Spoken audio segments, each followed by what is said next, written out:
What's up, Joe? I'm just cranking, man. All right. Cranking along. Busy, busy, busy. All right. Lots of stuff, man, Yeah. across the spectrum. So, lots of movement. Obviously, we've been watching the action since yesterday. I kind of was looking at, while the U.S. markets are kind of tailing a little bit down, I was surprised to see it's starting to go to the Nikkei was holding up. Yeah, it's still holding up at like almost 500. So that's the number I'm watching today going So into the everything weekend. tanked yesterday and then bounced back, huh? Remember, it was bouncing back when we right before we started the show, Yeah. and then it rolled up, I think, like 850 or something like that, and then Nikkei was up like 800, 900 last night. So I kind of expected the U.S. to have more of the same, but I kind of also feel like there's always these sort of sucker rallies, Yeah. after an event. SPX had its most impressive intraday comeback since December of 2008. Yeah, I mean, it was a huge day, and I still don't. I mean, I don't know. The UK sacked their guy, that finance minister who was sending them into a tailspin. So I think maybe everybody's looking at where a contagion event could start, and I think everybody was looking at the UK. Yeah. Maybe that's part of it. I don't. I see that 92%, I think, are pricing in like a 75 basis points hike at the next Fed meeting, November.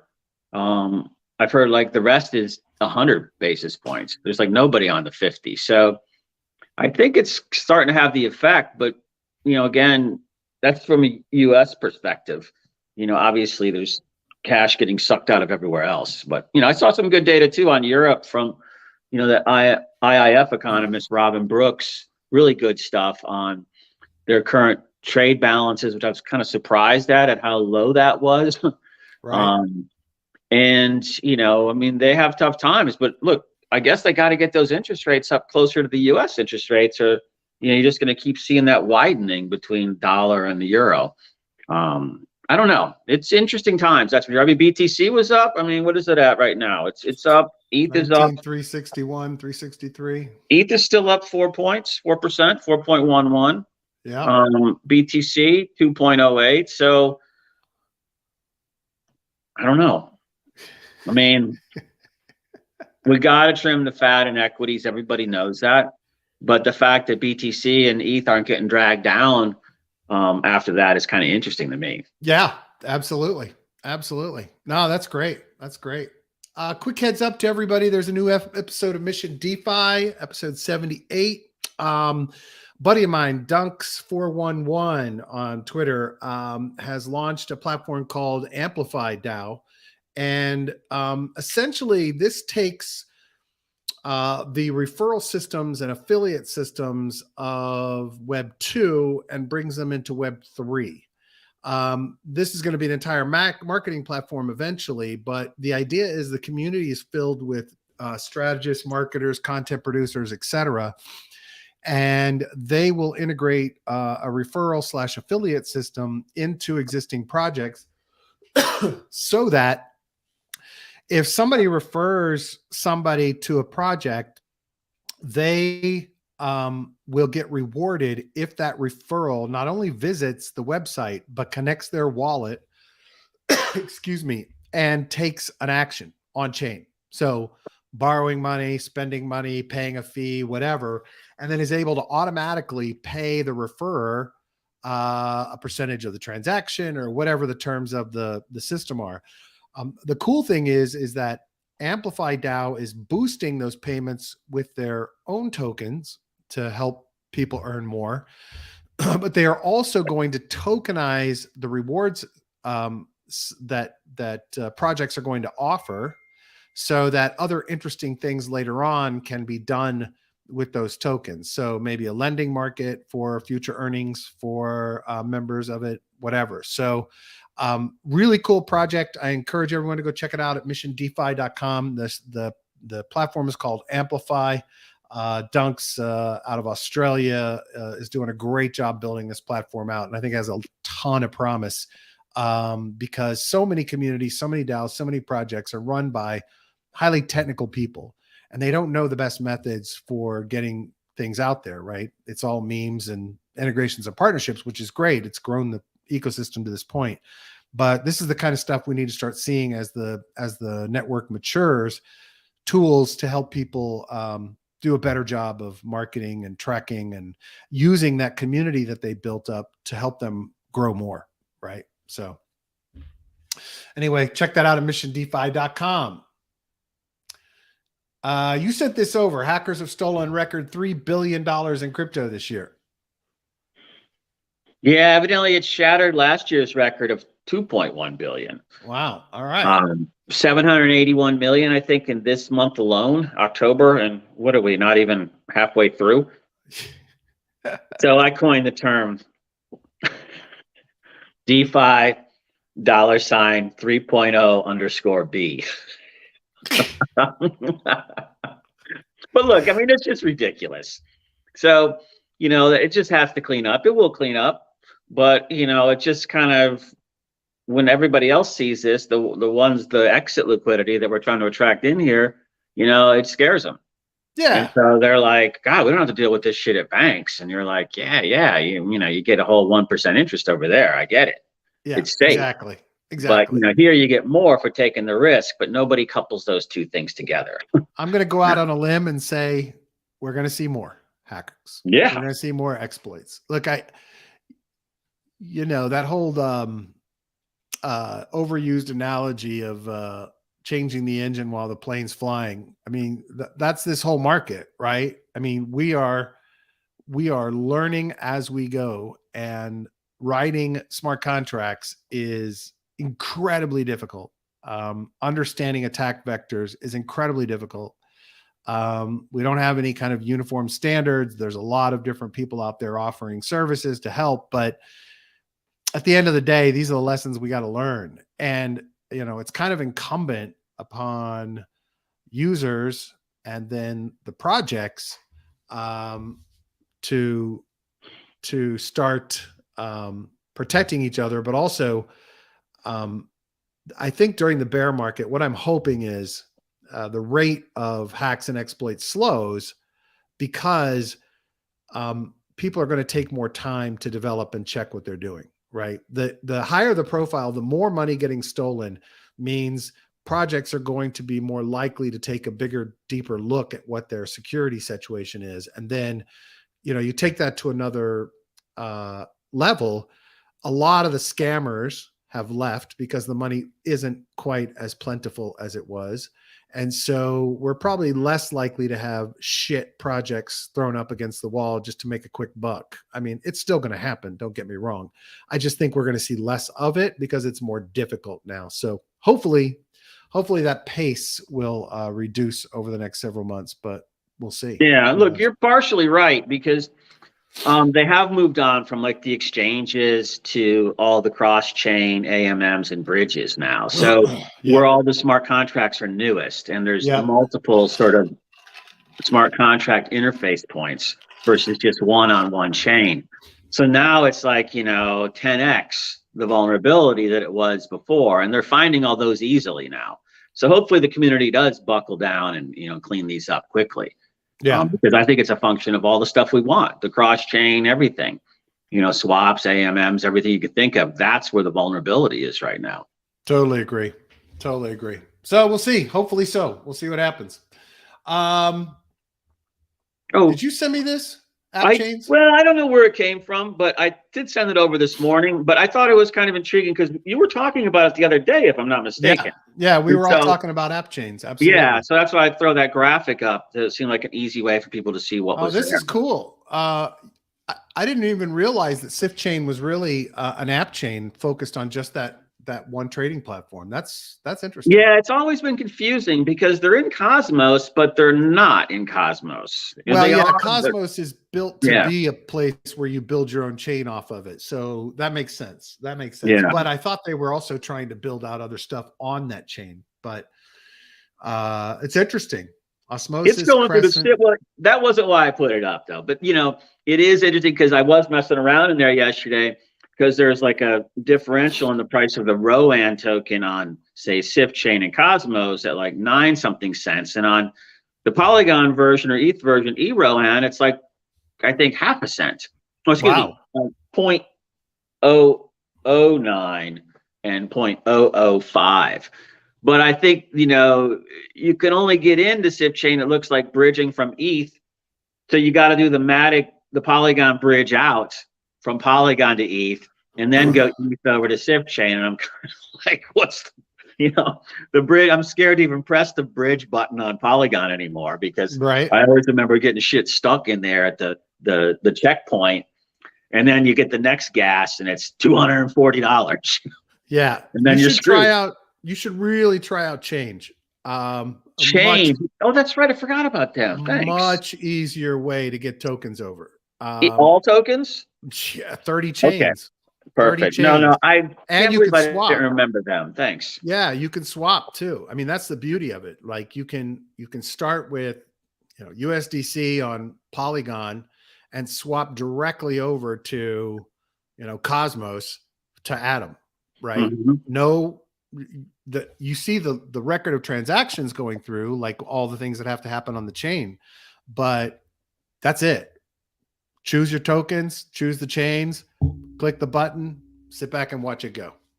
Yeah, I'll check that out after the show, because I was looking for an easy way, because there's yield farming over there of 95%, and I've just been having these tokens sitting, doing nothing.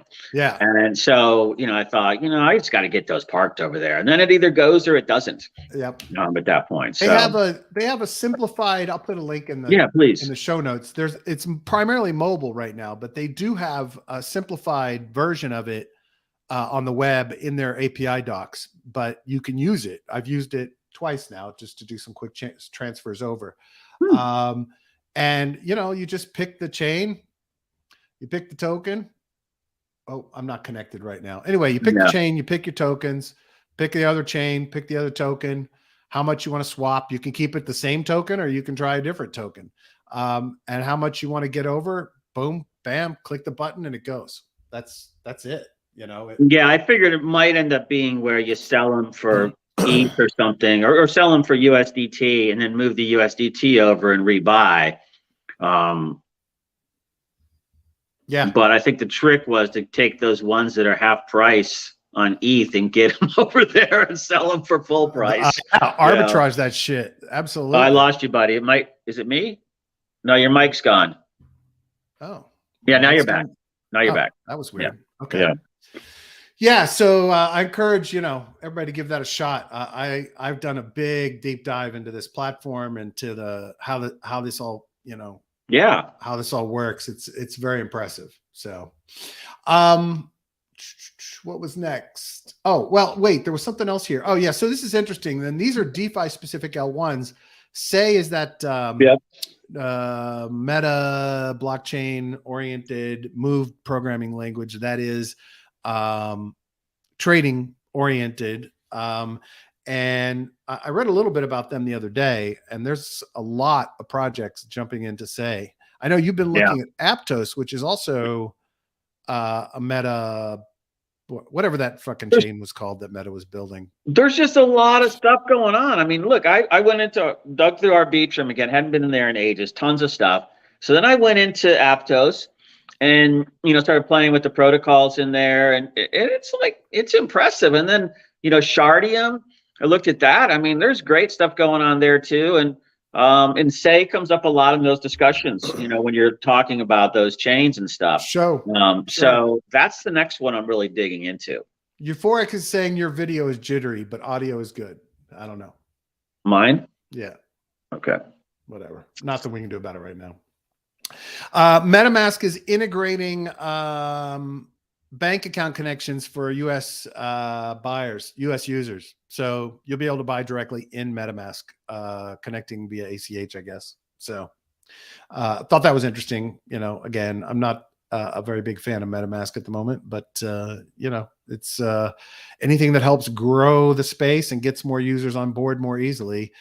This is a big pain point, getting your money into it, and everyone's going to take advantage of trying to gain traction. Let me find, I have another story here. Yeah. Zerion, which is DeFi data tool, right? I don't know if you've ever used Zerion, Joe, but it's like Zapper, it's like the bank, lets you track everything you've done in DeFi. They've launched a wallet, and they just raised another $12 million because, I can't argue with this, right? They already have a platform that shows me what I've done and what I've been doing, allows me to initiate some things in DeFi, in yield farms, etc. It makes complete sense to build the wallet into that interface, right? It makes complete sense to own it, and for them to have a revenue stream from transaction fees from that. And when you look at the amount of revenue, that profit that MetaMask is generating just from having swaps in their interface, this to me seems like a no-brainer. That if you've already got connections to all the major DeFi protocols, you have a way for users to see what they're doing, it makes sense. Now, this is the same thing that DeBank did, right? DeBank created the Rabby wallet, which is my primary wallet. And DeBank has all of that data about everything I've done in DeFi. I like their interface better than Zerion or Zapper. And Rabby has a lot of those features now built into the wallet, as well as a lot of other ease of use features. And so, all of these data providers are going to start adding, starting to try to own the wallet experience. And I think they see MetaMask as weak because MetaMask doesn't move fast enough to give people insights into what they're doing. It's still a very rudimentary interface in MetaMask. Now, you can see we talked last week about MetaMask launched a platform to track what you're doing in DeFi, but they're at like the beginning stages. They're not even close to these competitors. So there's a real risk here for MetaMask to lose market share to the Zerions and the Zappers and the DeBanks of the world because they provide so much more value in the interface than MetaMask currently does. Yeah, I definitely agree with that. I think that the one interesting play to me is, as you've oft chronicled, I think it's the JP Morgan and BlackRock and that group that sort of is involved in consensus with MetaMask. This could be an ideal way to onboard bank normies that have no crypto experience. It could be kind of the default easy wallet for them. I don't know. Obviously, I'm not talking to anybody, but that might bring new users. Maybe MetaMask kind of becomes like the dumbed down one, and then all the other wallets have the more sophisticated features that we like. Interfaces. Yeah, that makes sense. Like, have you looked at Petra at all? I had to download it for Apto. Super easy. To set it all up. It only goes in Chrome as an extension right now. Right. But I kind of was messing around with that with Petra and Kepler, which is the Atom or the Cosmos wallet. Cosmos wallet, yeah. They're simple to use. Right. I was really surprised. Yeah, that's nice. Well, look, one of these is going to get smart enough to release their platform and wallet for institutional, right? Right. If you're smart, you've already got all these DeFi protocols, internet connected in, you've got a wallet. Why not up the security, offer some custody solutions, some OTC solutions in the back end, and then offer the ability for these regulated entities to come in and have their own institutional level wallet, and then do integrations into those existing platforms, right? That these institutions have. So lots of opportunities here. And what's interesting is, Zerion, DeBank, and MetaMask are all, they're still building in a bear. None of them have slowed down, and none of them are backing out. So think about what you brought up and we talked about the other day.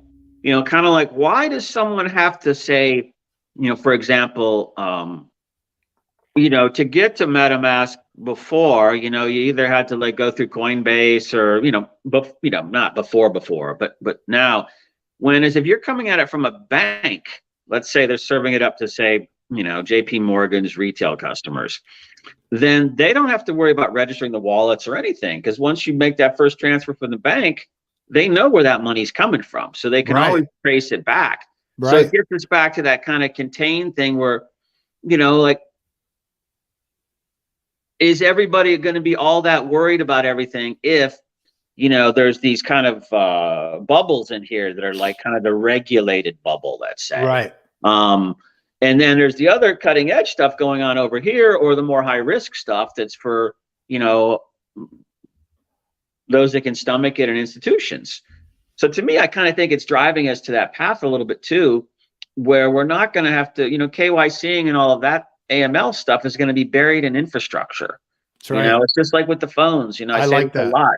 Makes total sense. If you can go to the airport and go through TSA security with a phone and not have to show an ID, to me, what does that tell you? Yeah. The phone's a more reliable form of ID than a driver's license. Exactly. So to me, it's like so much of this is just unneeded paperwork. Niblet said, I don't want more MetaMask features. I want MetaMask to be redesigned from the ground up. Yeah.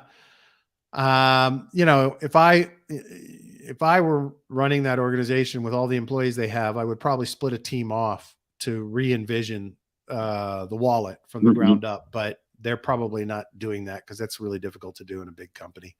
Euphoric said, I prefer simple and secure over feature rich for wallets. Yeah, I mean, I get where you're coming from, Euphoric. I understand that from a security perspective and ease of use, et cetera. But I think that you and I have been saying this for over a year, Joe, that it's inevitable that the functionality of protocols becomes part of the wallet. It's just inevitable. And there are all kinds of opportunities available when that happens to the wallets. The real question becomes, if there are 10 wallets in the market, all trying to get DeFi protocols to integrate with them or trying to integrate those protocols into them, do we ever get to some standardization of the implementation of interface to wallet? And I think that that's a really difficult blockage that we'll have to kind of, a year from now when this gets a bit more messy. And users are trying to use their wallet as their primary interface to DeFi, and they can't get to everything. They have to go back out to the web to get to everything. So it's going to be interesting times. We'll see what happens. Yeah. Hey, Tether has completely eliminated commercial paper from their reserves. I think it's only fair to announce that, let everybody know that, I got into a discussion. What the fuck is his name? There's a guy on Twitter who's been Mr. Alarmist about Tether. He said Tether was going to collapse and blah, blah, blah. And he and I got into it the other day. And I basically said to him, I said, look, you're constantly screaming and yelling about the building is on fire, but nothing happens. So why do you think that is? Well, I think that is because Tether has answered the criticisms and has worked pretty damn hard to get to the point where there's not anything you can call them out for anymore. And there was never a colossal collapse that took down all of crypto.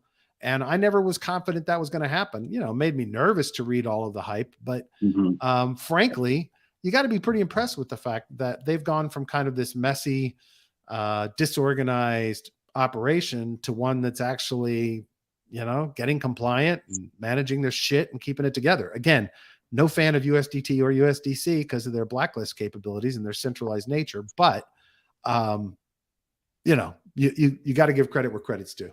Yeah, I kind of have a feeling there must have been some behind the scenes conversations that went on with, say, regulators and trade fight types, because, it's almost like everybody kind of got behind saving Tether. Nobody wanted Tether to go goose egg. I mean, I tell you, the U.S. government folks didn't, Wall Street didn't, nobody wanted it to. So I love the fact when I was reading through that thread earlier, I think it's the same one. It talked about how they upped their purchase of U.S. T-bills by $10 billion last year. So they're rotating their reserves into, it sounds like a lot of, risk-free paper, but, sovereign paper. And I'm sure a lot of it's U.S. because why wouldn't you ride the DXY appreciation curve at this point? So the fact that they're doing that, I think, is refreshing. I think that, they got some exposure from early investment doc representations or statements to regulators, but that's all fixable. I think they've gone a long way to getting more compliant, it looks to me, because you just don't hear the institutionals hounding them or the regulators hounding them that much. I mean, exactly. Even like Warren's laid off them too, right? She doesn't seem to be saying Warren's even laid off. I haven't heard her bitching about him lately. Yeah. So, there must be, there's probably been a deal created and, they're getting compliant or they are compliant at this point. So that's good news. Yeah, Niblet said in Canada, DEX/OnRamp CoinSquare gets IIROC support. IIROC regulates investment industry. So step closer to TradFi. And then his question is, does this smooth the path to something similar happening in the US? Well, look, I've been saying for a very long time that the on-ramp, I think the ultimate on-ramp for crypto in the US will be banks, sadly. Or not sadly, but I think it's inevitable that banks jump in and say, well, fuck it, let's take our cut, Sean says, I have nothing against Tether. I don't use it because they require trust. Verify, don't trust. Yeah, well, exactly. You can always be locked out from Tether. Yeah, and I've never been a big stablecoin person either, but I'll tell you what, it sure was refreshing versus, 2018 time frame when you're like, every time you're de-risking off of alts, there's only two places to go. It was like ETH and BTC. And exactly. You're like, wait, don't these all move together? You're like, exactly. So I do like them for that regard, But, as far as how the central bank, stable coins and all of that, that has troubling potential concerns there. I don't know if the good outweighs the bad at this point. I'm going to say probably yes, but they're not really particularly innovative. No, I agree. So I agree. Fucking DeFi Llama again. They've launched a new dashboard of hacks. So even better, man. That's cool. These guys just never stop, dude. How much do they got in that lend protocol now? Probably not a lot. Let me see if I can even find that. Sorry, but I didn't mean to take you off topic. No, it's okay. Let me see I don't know if I can even find it. I don't have that link open anymore. I'll have to look in the past episode. Okay. We can look at it next week, but I don't, unless they have it on no, they don't have it on the page. Llama Lend, right? Llama Lend. Right. Oh, was it Llama Lend? I think so. Let me try. Llama Lend. Oh, maybe it's not even. It wasn't even up yet when we were looking at it the other day. They may. Oh, it wasn't. Okay. No, they were just getting the contracts reviewed. Yeah, they're not there yet. Yep, they're not yet. They're not there yet. So anyway, there's now a hacks dashboard, so you can keep track of all the hacks that have occurred. Pretty interesting. I don't know what this. I guess this is the monthly sum. 687 hacks in October. 160, or is this millions of dollars? Maybe this is millions. 687 million. Now, interesting. Here's the question, though. Like, was Mango Market a hack? Or Binance Bridge. Look at Binance Bridge. 570. Yeah. That wasn't 570, was it? No, it wasn't. Yeah. So look, but that's a big chunk of that 731 million that they're talking about. That article that we talked earlier in the show. Yeah. In the 2 weeks, I bet 570 is the big chunk of that. Yep. Be interesting though. This is cool because they show what the technique was for it. Be interesting to have all historical data on hacks and track what is the most prevalent methodologies for exploits and hacks over time. That'd be a cool report. Yeah, that would. Yeah. Because, you could, I know that all the hacker, white hat groups, all of that, whatever, they're all like looking at all these methodologies and points of entry, and keeping databases amongst themselves because that's a proprietary product to them. Sure. But it would be nice to have that stuff out open source too for the developers. Well, and why can't we have look, I understand every smart contract is unique, but a lot of them are clones, a lot of them are forks, and a lot of them use sample code from other places on the web. So why do we not yet have an AI that a developer can plug their smart contract into and examine and find, every attack that's ever happened and the type of code and highlight to that developer, hey, take a look at this. We know that this command or this tactic has in the past led to X exploits. Take a look and make sure. And here's reference material around it. That is something I'd love to see all of them come together and provide, right? Because auditors still have to check interactions between contracts and so many other things. But that could solve a shit ton of problems if we Well, had a methodology for scanning these and finding common problems. well, look, with that play that you brought to us, Canto. Yeah. The public infrastructure play. I think three native protocols in there. I'm pretty sure that those modules are probably pretty much as hack proof as it can get. Yeah. Because I'm pretty sure those basic ones, probably there's a configuration of smart contracts that is, the result of all these hacks. Yeah. i.e., do this. And so I'd expect like a group like that, being how smart they are, would pull down that. It would be nice if it was some kind of an easier way, almost like with 0x Allen's visualization tabs yesterday, where you could go and pull down a module that was like a yield smart contract. And that it's sturdy and stands the test of time, there's not a vulnerability in there. To me, I think something like that would be just incredibly useful for the community. Sean said, why are these things, I'm assuming he means not properly tested before they rush to get money? It's embarrassing to the space and real people lose real money. Yeah, look, there needs to be a standard for what audits you've been through before you launch, right? And if I'm a wallet maker, I start putting warnings. And there needs to be a repository of, hey, this protocol at this address has had these audits, right? Another way to at least alert users, hey, this protocol has had no audits. Are you sure you want to interact? This protocol has had 12 audits, but let's say three audits, but 2 out of the 3 auditors have also audited, or pay to play type groups. $2 billion worth of exploits. So maybe they're not so good to trust, right? I mean, that's the kind of stuff. I will tell you, when I interviewed Rob Montgomery from Revest, he told me that his first auditor was garbage shit. Now, he didn't know that when he hired him. He only found it out after they were exploited that they were shit. But we have a real problem in this regard, right? And it's something we've got to come to some settlements on. So like what is an audit basically? Would be the first thing. And what are they looking at? Is it people? Is it software? They're looking at the code and that's all they do. They're just there to look at smart contract code to determine if there are vulnerabilities in the code or the interactions between the smart contracts, right? Their job is not, they don't do, know your founder or anything else. They're just auditing code.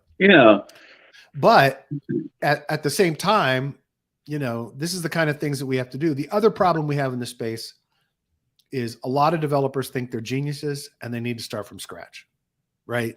Yeah. So they create all kinds of new vulnerabilities when tried, true, tested contracts that have had the shit beat out of them, have had multiple exploit attempts, multiple hack attempts, have had repairs, have had audits, are out there that can provide the functionality they need. But often the egos of some developers are such that they want to create it all from scratch. And I understand that desire to, but in this space, that'll just get you in trouble. So. Yeah, good words of advice. There is always the temptation in people that are like doers or creators. Yep. To, usually a little bit ego involved in those personalities as well. So they want to be the savior, right? That saves the space to do it, which is fine. But can't you make that part sort of your innovative edge part, sort of the wrapper around like core, tried and true, modules, protocol modules or something? Yeah. I'm just thinking from open source world, it just seems like there could be ones that are just rock solid. And why doesn't everybody start with those building blocks if you're going to be taking people's money? Right. Yeah. Well, Euphoric says undocs devs will always copy and paste contracts. Nothing you can do will prevent that. Only thing you can do is educate newbies not to take the risk. Right. Well, at the very least, if they're going to do it, let's give them contracts they can copy and paste that have been tested. That'd be nice. Like if whoever the auditing groups are, if they form a consortium, like an OPEC type cartel, and you basically have standards. and they unify around specific modules, open source modules that they've, maybe audited that type of smart contract 100 times. Yep. And they lay out all the stuff they've identified, and it sits up there constantly for people to sort of, red team it and attack it and everything in a safe state. And then those improvements then go back out to the community who's deployed those protocols. Yeah. I mean, I know it's easier said than done, but it's it's a nice aspiration at least. Well, and look, I think there's a point where we have a self-regulating body in DeFi where protocols join it, they provide funds to it, developers are hired, security people are hired, standards for DAOs and operations and governance and on-chain exploits and audits and security are created, right? It takes time. That's like a big fucking project. Yeah. But that's the kind of thing I think we're going to have to start seeing in this space. The problem is that there are too many, everyone's hard driving in this space, and it's really difficult. It's really difficult to keep up with everything, and it's really difficult to get people.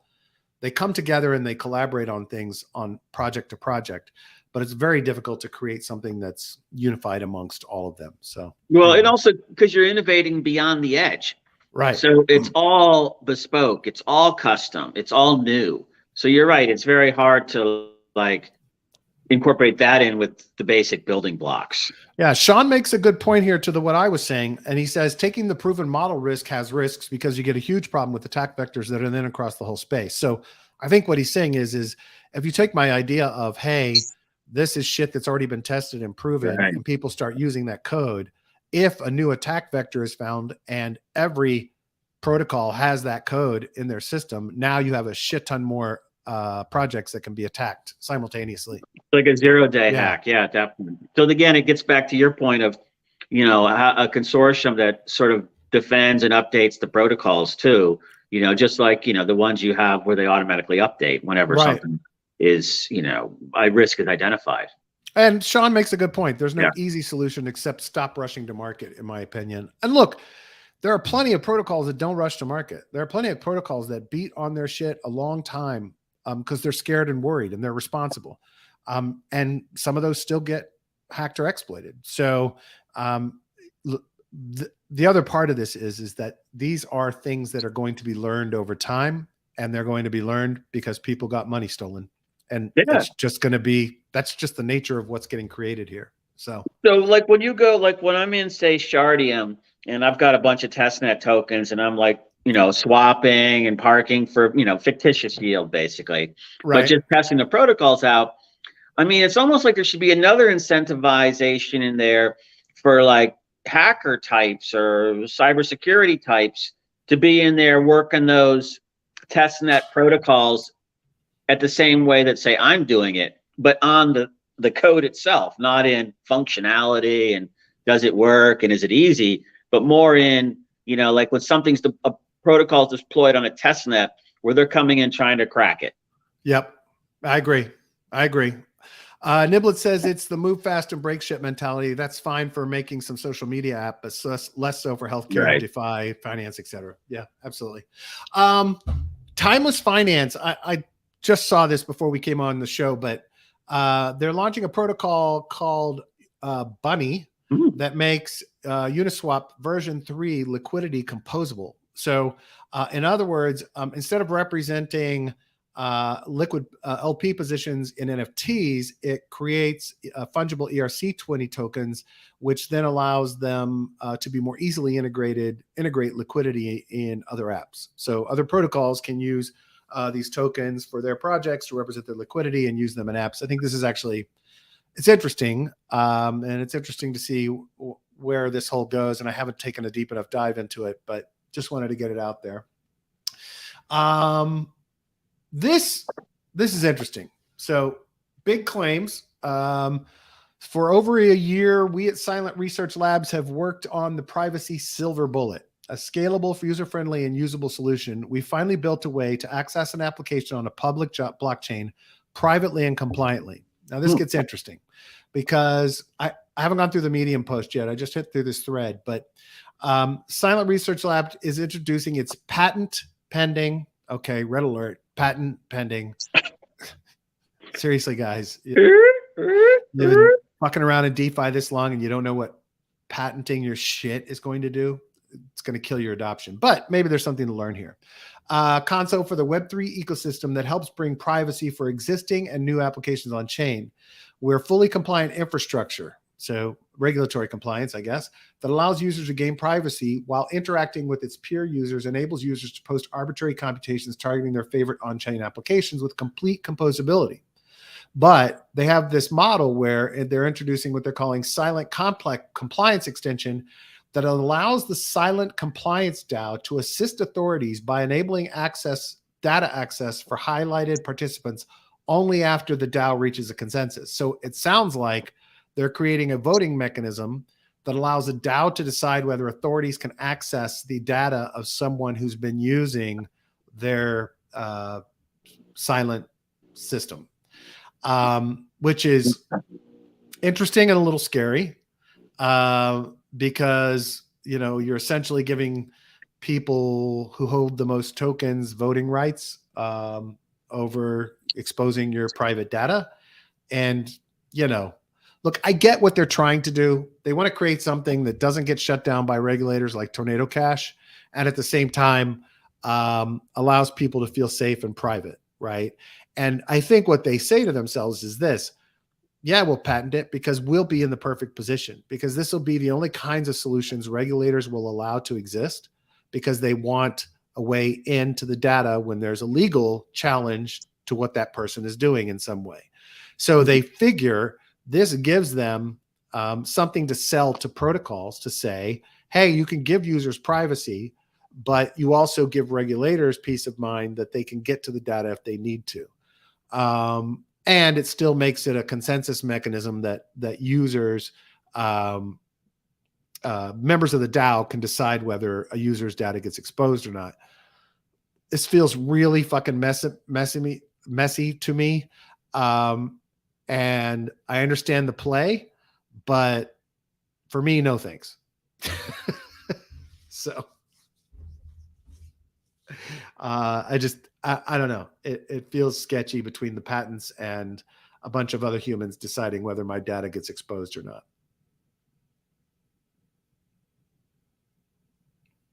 What do you think, Joe? Did we lose Joe? Joe's frozen. Joe is frozen. All right. Sean said, so sorry, fuck, gat, that.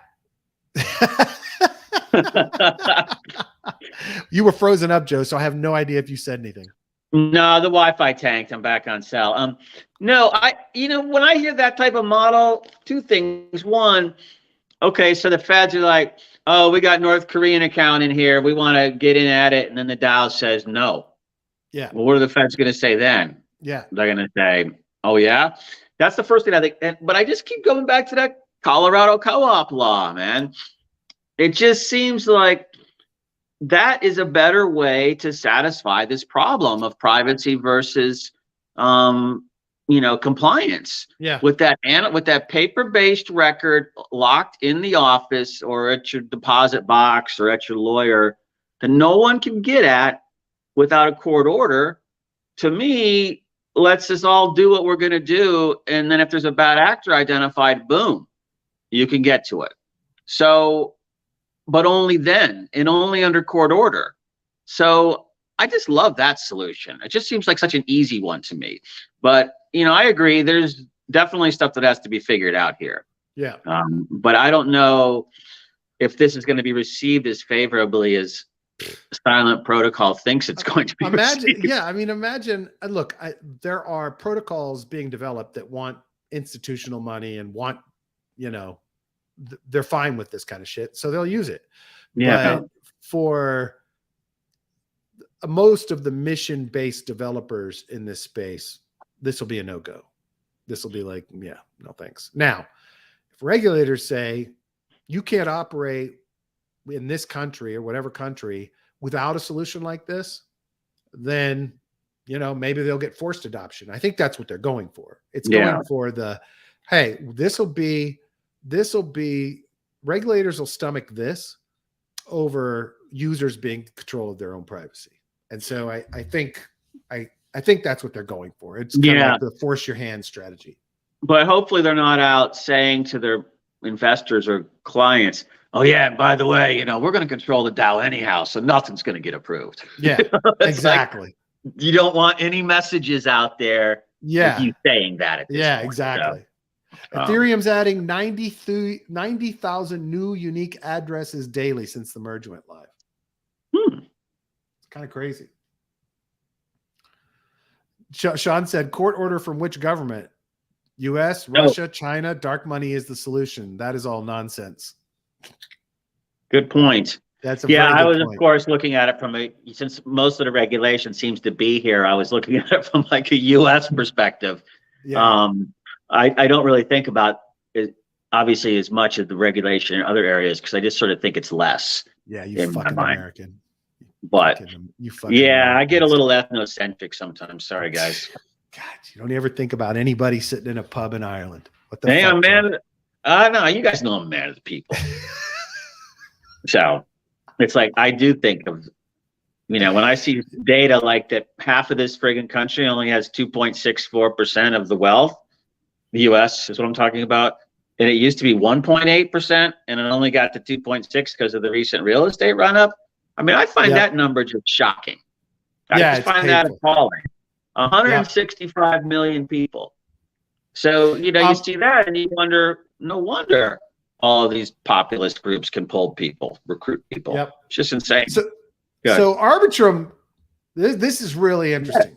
Arbitrum bought Prismatic Labs, which, that's cool. Bought some developer talent, tech talent, et cetera. But here's the key reason why this is really important. Because Prismatic Labs is a core development team on the Ethereum network. So Arbitrum, and if you look back at what Vitalik's been saying, roll-ups, layer 2s are going to be our scaling solution. And what Arbitrum is saying is, all right, cool. We'll buy the guys that are developing and connecting whatever the scaling solution is, right? So this gets really interesting because, I think this is a shot at realizing Polygon is so far ahead of everyone in becoming the standard of layer 2s in the space, in terms of biz dev and appearance and notoriety, that Arbitrum is really smart to buy Prismatic. I mean, there's a really smart fucking move, right? Because now you've got layer 1 level influence for making your layer 2 have more compatibility, whatever. Now, I'm sure they'll say, hey, we're not going to interfere with the roadmaps, blah, blah, blah. But you can't argue with the fact that if you've got core developers and you own the company, that's going to have an influence on your solution being a solution for scaling. So it's interesting. Yeah, look, there's a lot of activity going on in Arbitrum right now. Obviously, there's a lot of speculation about this looming airdrop. People have been talking about this for a long time. I don't see why it wouldn't be coming. I think it's already been announced, but they just don't have a date. Yeah. So, you go to the Arbitrum Guild and it has these tasks for you to do. It's really just owning a little bit of token of like 16 different ones there. And there's some really interesting plays in there now. A lot of activity that I didn't see 10 months ago.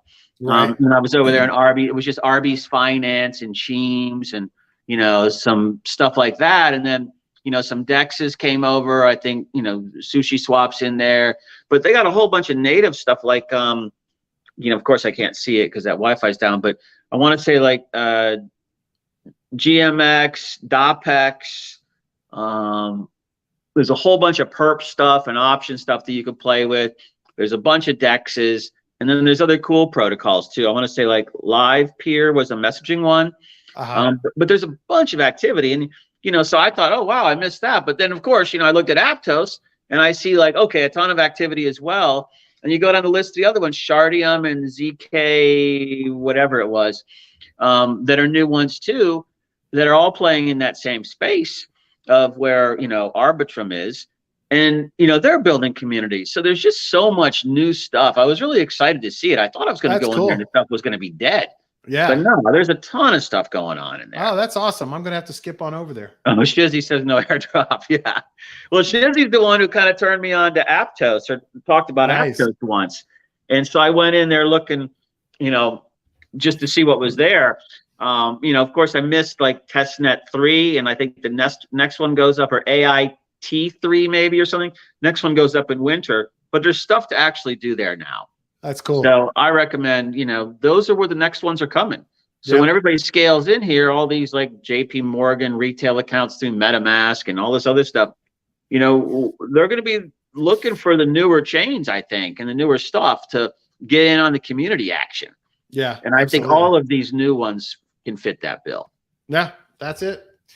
All right, Joe, that's all I got for today, buddy. Yeah, 12:51. God, I felt we were going slow, but we're going fast. Let me just take a quick. Well, I looked before my Wi-Fi went down, but it looked like Nikkei was still holding up over 500 on the upside, still up almost 2%. Bitcoin was in ETH were creeping toward 19,000 and 1,300, I think, respectively. But I think the weekends, as these losses accelerate in the U.S. equities, it'll be interesting to watch what happens there. But what can you do about it? Shizzy says, yeah, Aptos is awesome. I've been using it since DevNet launch. I'm excited. Feels good to be early to something. Yeah, that's cool. Yeah, man. It always does. No, yeah, thanks for that tip too, buddy. And then look at Shardium, and because I was also trying to get into Canto. It's a little more complicated to bridge stuff over there. It seemed like to me it was. But Shardium and ZK Sync. ZK Sync is real early right now. And it's got protocols in there that you can mess around with. Just test them, not a lot of stuff. And Shardium is a bunch of test tokens, dev tokens you can use to do different things in. So I think those are coming next. So cool. I recommend time there. Soon change will make it easy for you to get on Canto. Oh, good. Yeah. So that's coming. Yeah. All right. Thank you, Shizzy, Sean, Niblets, Euphoric. That's everybody. Thanks for participating today. We love you. We appreciate you. We're glad you're here. We're glad you're talking and chatting and giving us feedback, and pushback is always welcome. If you have a minute, please take 1 or 2 minutes and rate and review us on Apple Podcasts, on Spotify. If I get 3 reviews by Tuesday, I will stop asking for 3 days. How's that? Keep annoying people. Do you want me to review you? Yeah, would you? If you're watching on YouTube, please hit the subscribe button, and don't forget to click the little bell so you get notified when a new episode comes out. MissionDefi.com is where all the episodes get published, both Mission DeFi and DeFi Lunch. Please don't hesitate to give us your thoughts and opinions on the Mission DeFi Lunch Reddit. That's at reddit.com/r/Mission DeFi. The links will be in the show notes if you're listening. James said, nice show, guys. Thank you, James. I appreciate it. Please go over there. We've got a lot of interesting shit happening on Reddit, and we still have a small community. You can be early in there, giving your thoughts and opinions and taking part in some discussions about building. And I actually have had an interesting conversation with a large company in the space this morning. And Niblet's comms protocol may have a cool tool to integrate with it soon from a rather large company. So anyway, nice. Yeah, we'll talk about that in a bit, but thank you very much, everybody. We love you and appreciate you. Joe, have a great afternoon. You too, buddy. And thanks, everyone. Have a great weekend. And we will see you on Monday. Stay safe. Excellent.